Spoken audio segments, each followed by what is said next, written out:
Joe, we've seen a lot of statements recently from some of the major airlines about the cost of oil, and we know it's been such a turbulent time on commodity markets. Working out hedging strategies is incredibly difficult for big oil traders, let alone some of the airlines. Just give us a sense of what the oil story will mean for some of them.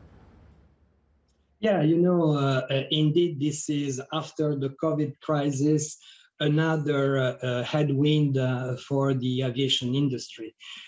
Oil price and jet fuel price has raised by almost double, so increased by 118% in April 2022 when compared to April 2021.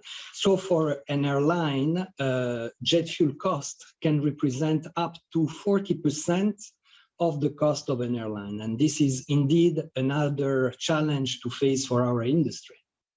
Sergio, the problem, it seems, immediately is that we've got airlines at the moment that are struggling to get back to normal. They're cancelling flights because they can't get the staff. They're having to increase compensation to the very same staff to get them back in the air and to get them flying the planes.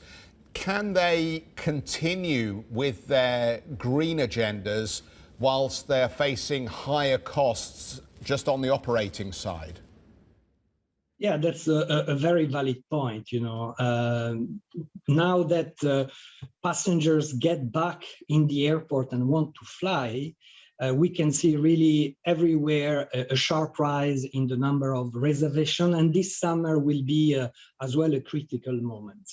Now, the expectations of our customers, the final customers, the passengers, is also, especially in Europe, to have a sustainable aviation. And when we look at our customers, the airlines, the airports, we see that in their plans, they invest to make our industry cleaner and to reduce the CO2 emissions.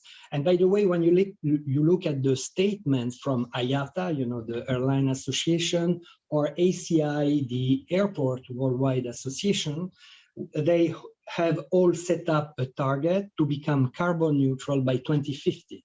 So to get there, there is a lot of work, and our industry is really getting organized to deliver that.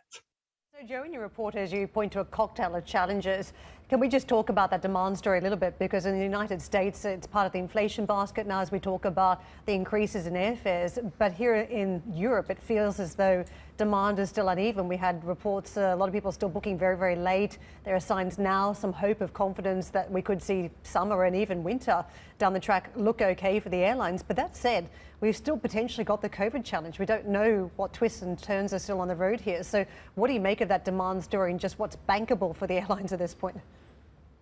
Yeah, the reality is that the aviation industry after the COVID is different. The patterns are different, and also I would say the visibility is different. This being said, we have been seeing for several weeks a positive trend. As of today in Europe, we are approximately at 85% of the traffic pre-pandemic, the traffic in 2019, which is very good because last year at the same time, we had 4 times less passengers than we have experienced in April this year. We have already some airports who record numbers of passengers that are higher than in 2019. As I said, the pattern is different, so we have much more leisure traffic than, I would say, business-related traffic. The expectations for the summer are good. We need to be able to cope with uncertainty because maybe new areas will be more difficult than expected. But however, we can see a good trend, and definitely we need to get ready for the summer season, which we expect to be positive for our industry, and we need to make sure that the passenger experience remains pleasant and as seamless as possible. This is what the industry is working at. Hi, I'm Joanna Bersecci, and thank you for watching. You can check out more of our videos by clicking on the boxes on the screen. And don't forget to subscribe to our channel for more from CNBC International. Thank you for watching.